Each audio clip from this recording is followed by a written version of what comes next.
Bonjour, comment allez-vous? J'espère que vous vous portez bien et j'espère que vous avez passé de joyeuses fêtes.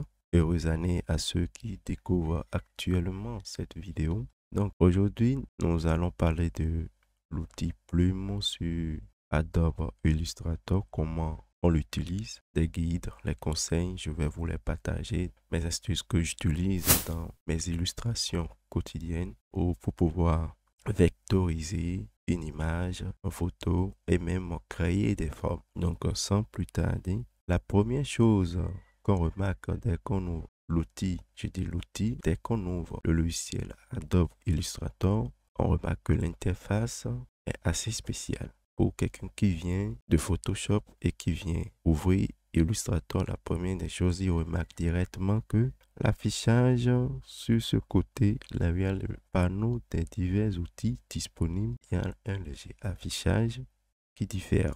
Donc, en venant ici, vous allez remarquer que on a la possibilité de travailler avec les formes et en même temps les contours. Contrairement à Photoshop où on travaille beaucoup plus avec des formes, ici, on travaille à la fois avec les formes, les contours. On a cette possibilité. Pour notre exercice aujourd'hui, nous allons travailler avec des formes et contours. Mais pour mieux vous expliquer l'utilisation de l'outil Plume, je vais utiliser les contours pour que vous voyez clairement ce qui se passe avec l'outil Plume et les raccourcis disponibles pour cela.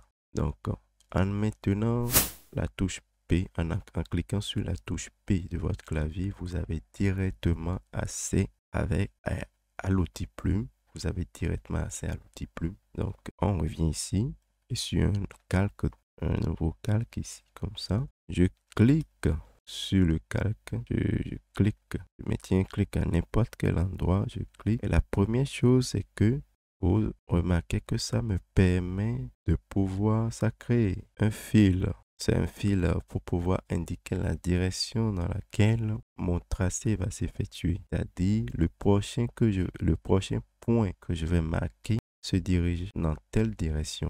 Il me l'indique comme ça. Maintenant, quand je maintiens ma touche Maj enfoncée, mon tracé est beaucoup plus précis sur le plan horizontal, de la même manière sur le plan vertical. Donc, en maintenant la touche Maj enfoncée, on a la possibilité de faire un tracé beaucoup plus précis dans les sens vertical comme horizontal. Donc là, je clique le second point et là, vous remarquez que le tracé qui m'a effectué est là, mais au bout du second point que j'ai marqué, on a l'indication toujours du sens dans lequel je pourrais encore effectuer un autre point, dans la direction dans laquelle le tracé peut continuer. Mais si j'ai envie de m'arrêter là, ce que je vais faire, c'est juste maintenir la touche de mon clavier CTRL. Je maintiens CTRL et je clique dans le vide. Et là, j'ai un tracé d'un point A à un point B. Donc, je fais ça, CTRL plus clic dans le vide. Vous pouvez encore utiliser ce raccourci, la touche échappe. Donc, en appuyant sur échappe, ça s'annule, ça s'arrête tout d'un coup. Donc, voilà les deux raccourcis pour pouvoir arrêter le tracé, pour pouvoir couper le tracé à un point. Donc, on peut à la fois faire un tracé horizontal comme vertical. Donc, vous pourrez créer des formes que vous voulez dans n'importe quelle direction. Chaque fois, vous avez l'information du sens dans laquelle vous vous dirigez. OK. Maintenant, comment créer une forme fermée? C'est-à-dire, vous voyez là, je fais ça, je crée un troisième point ici. Mais dès que je me dirige vers mon point de départ, ça me crée un tracé fermé. Il y a un petit rond qui apparaît au niveau du point d'ancrage qui m'indique que dès que je vais cliquer, ce tracé serait fermé. Donc, si je clique, ça se ferme et je n'ai pas besoin d'appuyer sur CTRL plus clic dans le vide, soit échappe pour pouvoir arrêter ce que je viens de faire. Donc si je reprends, je maintiens la touche Maj pour pouvoir faire un tracé horizontal précis ou vertical également. Mais dès que je reviens vers mon point de départ, le petit rond qui s'affiche juste à côté de l'outil pinceau me montre que mon tracé peut se fermer là. Donc j'appuie et là ça ferme. Voilà. Ensuite, un autre truc qu'on remarque avec l'outil plume, dès que je crée un tracé, dès que je clique sur un point, si je clique ici et je maintiens mon clic, je maintiens le clic gauche enfoncé, ça me crée des bras, on va dire, des points sur lesquels je peux effectuer des actions. Je vous explique. Je peux le diriger comme ça, comme ça. Peu importe le sens, ça dépend de ce que vous voulez faire. Mais ça, c'est quand je maintiens mon clic gauche enfoncé. Donc là, directement, ça me crée un axe. Ce n'est plus un truc droit comme on l'avait tout à l'heure parce que j'ai maintenu mon premier point. J'ai fait appui long sur ça. Et du coup, ça modifie l'interprétation que le logiciel a de ce que je vais effectuer. Du coup, ça me crée un axe. Donc, le second point maintenant que j'aurai en face ici, dès que j'appuie, si je maintiens de nouveau, je peux modifier la courbe que ça aura. Donc, je peux le diriger dans cette direction, de la même manière le orienter dans l'autre direction. Donc, tout dépend de ce que je recherche. Donc, ce qu'il faut garder à l'esprit, en maintenant sur clic droit, ça me crée un bras que je peux manipuler. Et c'est par ça qu'on peut passer pour créer des courbes. Donc voilà, on peut aller dans cette direction et avoir un truc comme ça. Donc on vient là et je maintiens. Maintenant, petite chose qu'il faut garder à l'esprit. Par exemple, je fais ça et je fais ça. Vous voyez, si je reviens à ce point, c'est-à-dire ça m'écrit un A comme ça et je ne veux pas que ce soit hacké, une courbe du moins ça. Je reviens là, je fais un clic sur ça et ça va m'annuler en même temps l'arc qui va s'afficher. Du coup, je peux repartir sur un tracé à la fois droit, à la fois dans n'importe quelle direction, si vous comprenez ce que je veux dire. Vu que je suis reparti sur ça, ça m'a annulé l'arc de là. Donc, quand je maintiens, je peux déformer et lui-même interprète cela que on a des actions de tracé courbé à effectuer. Donc là, si moi je sais que je n'ai plus à effectuer un tracé ayant une courbure, je reviens sur ce point-là et il y a une petite flèche qui s'affiche. Vous voyez ça en bas ici. On appuie et on peut repartir sur des tracés droits. Ça, c'est le second point à garder en esprit par rapport à l'outil plume. Ok, maintenant, on passe à un autre cas de figure. Supposons que nous avons un tracé qui est déjà effectué et que là, je n'ai plus... ok, là, je ferme. Mais je remarque que à un moment donné, j'ai envie que ce petit coin présent ici ne soit pas un point droit et que ce soit courbé, ce secteur soit courbé, c'est-à-dire soit hacké. Et vous comprenez ce que je veux dire, je vous le montre directement. J'appuie sur l'outil de sélection qui est ici. Donc avec le raccourci A, vous avez directement accès à l'outil de sélection. Et maintenant, je vais zoomer pour que vous voyez ce qui se passe. En venant sur le point d'ancrage, si je clique, il y a un petit point qui vient là, qui est son arc en fait, son bras. Et si on déplace ça vers l'intérieur de ce tracé, ça change la forme. Donc ça arc beaucoup plus ce qu'il y a. Donc ce n'est plus droit. On clique et le petit point apparaît et je dirige ça vers l'intérieur. Comme vous le voyez, ces trois points qui sont ici représentent les bras qui peuvent lui permettre d'être modifiés. Donc plus je me dirige vers l'extérieur, plus ça se rétrécit. Donc il y a moins la possibilité que ce soit arqué. Alors si je me redirige vers l'intérieur, c'est arqué. Maintenant nous allons garder cette forme et je vais vous expliquer un autre principe. Je repasse sur une autre catégorie. Comment c'est mieux? Ok. Supposons que vous avez envie d'ajouter un autre point d'ancrage au tracé. Il suffit de maintenir, ça ne s'affiche pas. Donc, ajout de point d'ancrage. Vous venez là, outils de point d'ancrage, plus. Donc, je fais ça et j'appuie. Ça me crée d'autres points d'ancrage sur le tracé. Des points que je peux venir modifier avec l'outil de sélection A.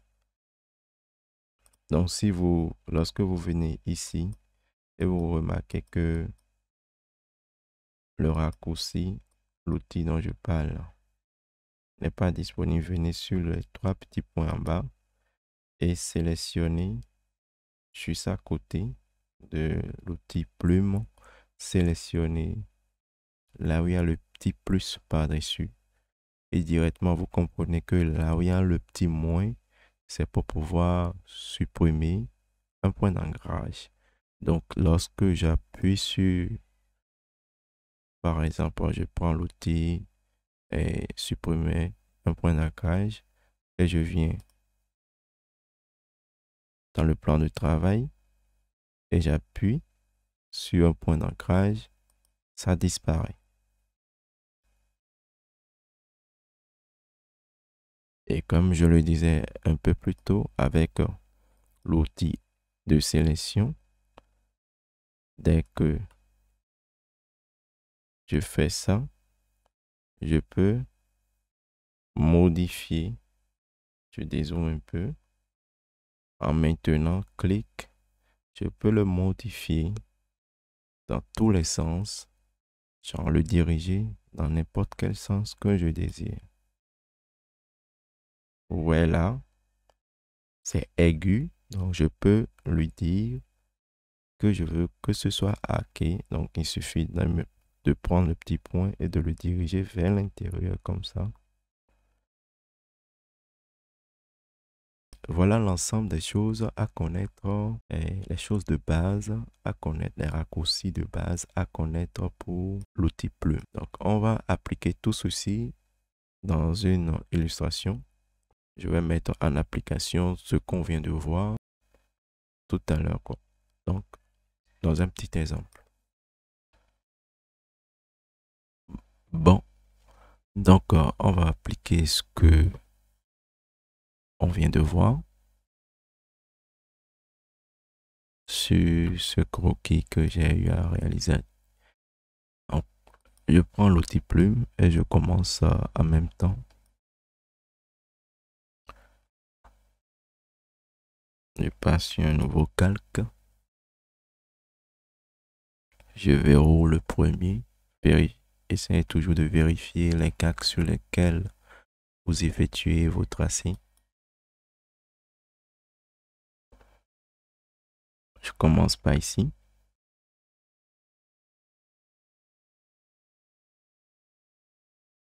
Un second point.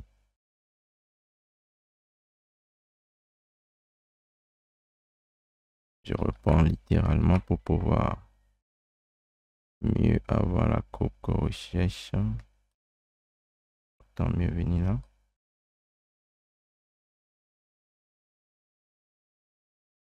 J'appuie ici pour pouvoir avoir le tracé.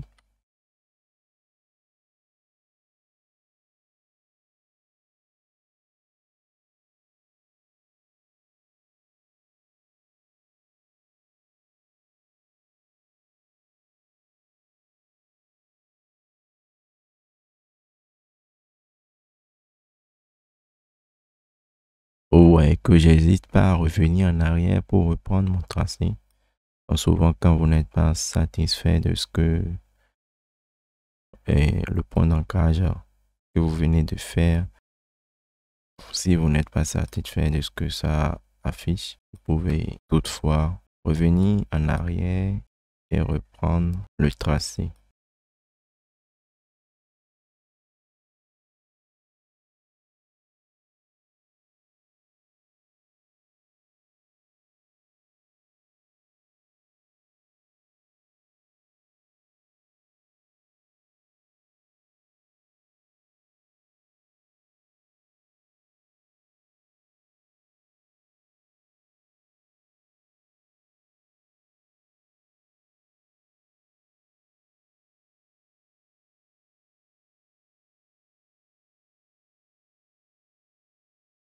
Je vais essayer de gagner du temps.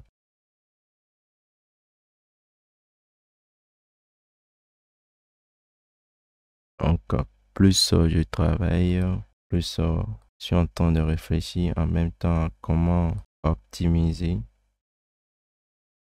puisque c'est assez fastidieux souvent quand on utilise l'outil Plume. Donc, il faut tout le temps réfléchir à comment faire pour gagner très vite en temps. Donc, je peux prendre ceci et en maintenant sur Alt enfoncé, je peux le dupliquer et revenir sur l'autre côté. Et là, il fait clic droit, transformation, miroir, et il peut faire une symétrie. La symétrie verticale, il peut valider la commande. Là, je remarque que cette courbe est beaucoup trop longue. Donc, je peux appuyer l'outil de sélection et déplacer. Voilà. Je peux le déplacer. On va faire de même ici afin que ce soit un peu plus uniforme. Voilà. Et en appuyant sur ce poignet ici, je peux modifier un peu la coupe.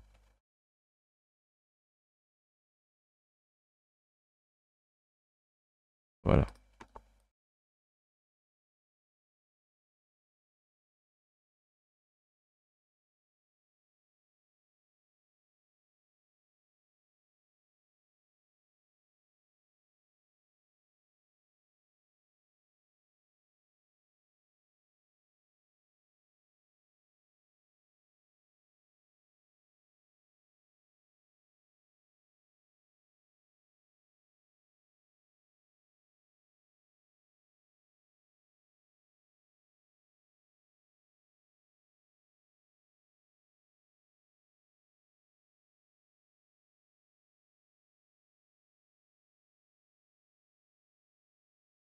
Donc, je sélectionne le tout. Je sélectionne ceci. Je viens là.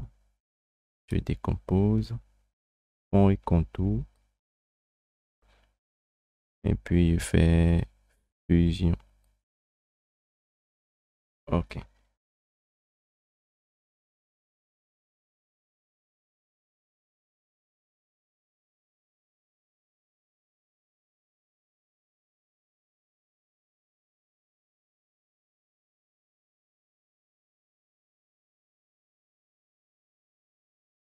OK.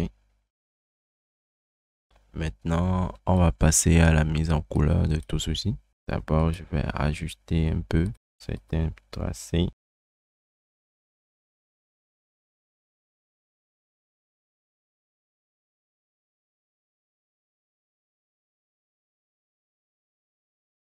Bon, je vais définir des couleurs pour chaque tranchée. Donc, bon, on a une charte de couleurs que j'ai déjà prédéfinie ici. Donc, on va prendre maintenant le temps de définir chaque couleur. Ceci, on le met en jaune. Et vous remarquerez que dès que je sélectionne et je l'ai fait passer en jaune, ça m'a supprimé le contour parce que il préfère remplir la forme. Donc, si je voulais en même temps lui dire de mettre, non, de garder le contour noir, je sélectionne contour et là, le contour noir est maintenu. Donc, je n'ai pas besoin ici. Par contre, pour ceci, on va lui dire de garder le contour, mais en cette couleur. Le contour sera en cette couleur. Le fond, en ça.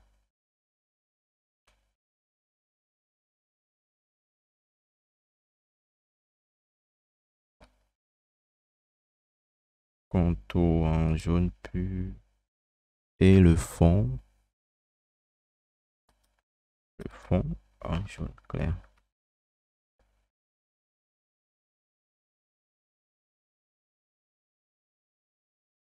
Je vais augmenter la taille du trait ici à 3 et on fera de même pour ce côté. On peut venir piper et ça reprend directement. Donc on continue. On vient ici. On va prendre cette couleur.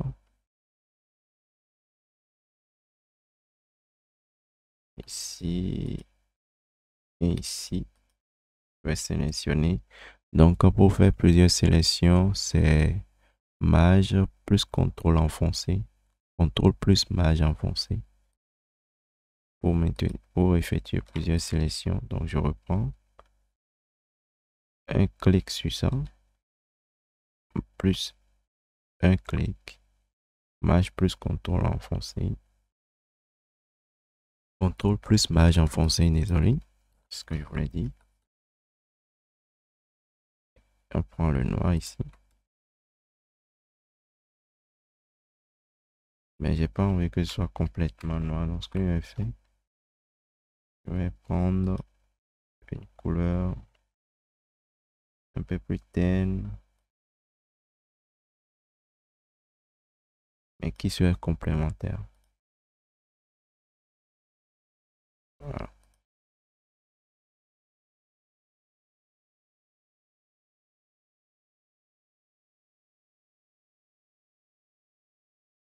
Ceci, on va prendre du blanc.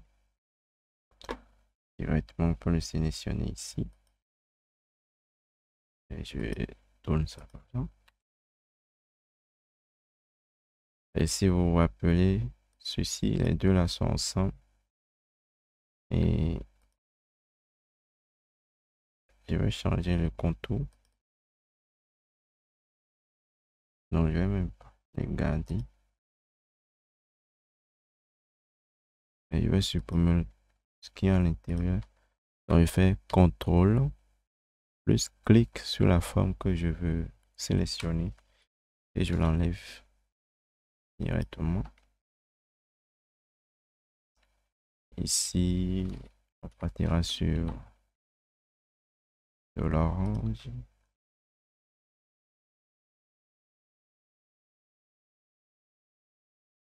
Je dis de l'orange, de la couleur rouge, un peu rose.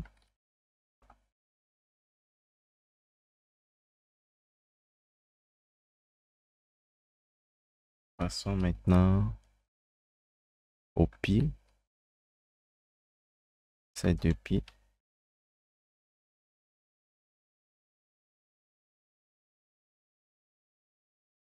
Maintenant là, je peux faire sélection et venir typer ceci et directement, ça m'applique. Et on a ce tracé également. Donc ceci, je vais prendre une couleur beaucoup plus claire, rose clair, rose bien clair.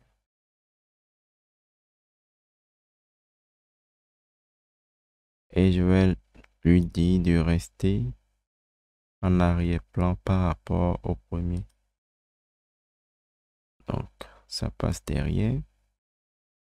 Donc je peux lui dire de passer en premier plan comme également clic, vous faites clic droit, disposition pour choisir si ça serait en arrière-plan ou en premier plan.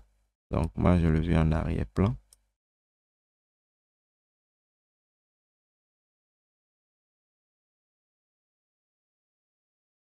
Ceci, on va prendre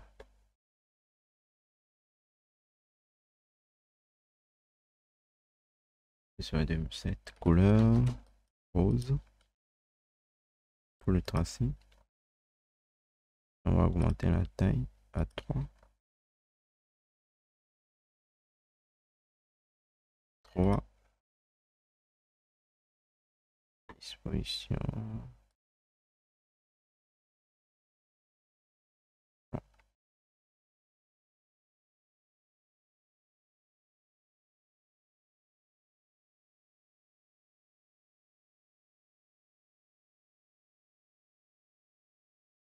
Je vais me déplacer.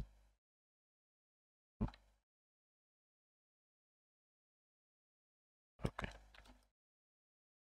Reste quoi? Les ailes. On va mettre ça en blanc.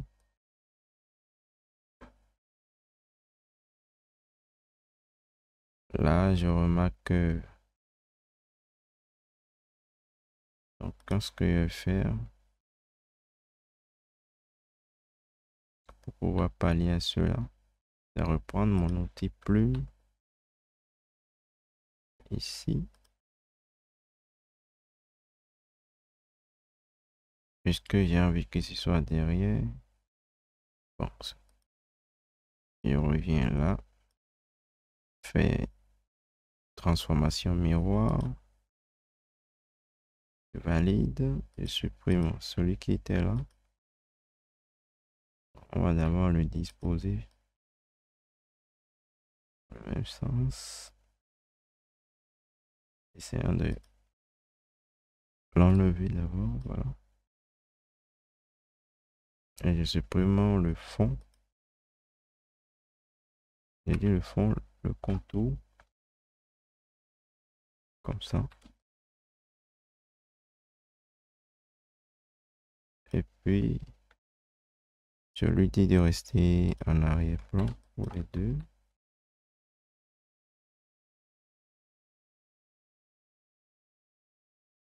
Et ici, les étoiles seront en blanc.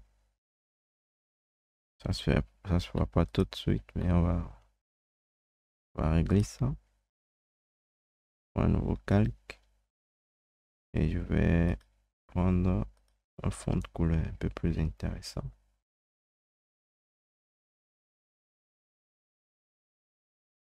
Et ben, c'est ceci. Par contre, ceci doit changer sa forme. Je dois changer un peu la couleur pour que ce soit un peu plus intéressant visuellement. Donc, voilà. Je vais grossir un peu ces traits. Et voilà. Pour les étoiles, je vais les mettre en fond blanc. Voilà. Les petits ailes là, on va également les éclaircir un peu. Petit peu. Ok, voilà.